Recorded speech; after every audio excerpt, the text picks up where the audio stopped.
मगध साम्राज्य का अध्ययन हम लोग कर रहे थे। मगध साम्राज्य के बारे में हमने बताया था कि मगध साम्राज्य का पहला वंश जिसने इस पर शासन किया वो था हर्यक वंश। हर्यक वंश के अंतिम शासक नागदशक थे, जो कि बहुत ही मजबूत शासक नहीं थे।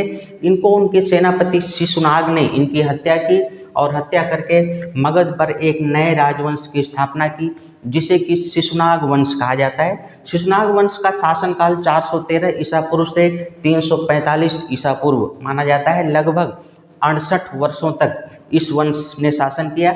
इस वंश के सबसे महत्वपूर्ण शासक थे शिशुनाग, जिन्होंने शिशुनाग वंश की स्थापना की। इन्होंने 413 से 395 ईसा पूर्व तक शासन किया।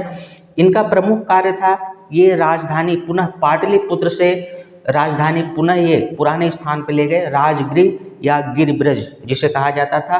और इनकी सबसे बड़ी उपलब्धि थी अवंत जैसे शक्तिशाली महाजनपद को मगध साम्राज्य में मिलाना, और वत्स महाजनपद को भी, जो ये कौशाम्बी मिर्जापुर इलाहाबाद का क्षेत्र था, वत्स महाजनपद को भी इन्होंने मगध साम्राज्य में मिला लिया। तो एक तरह से मगध की सीमा का इन्होंने अत्यधिक विस्तार किया शिशुनाग ने। शिशुनाग का पुत्र, शिशुनाग वंश का अगला उत्तराधिकारी कालाशोक था, जिसको कि काक वर्ण भी कहा जाता है। इनका शासनकाल 395 से 377 ईसा पूर्व रहा।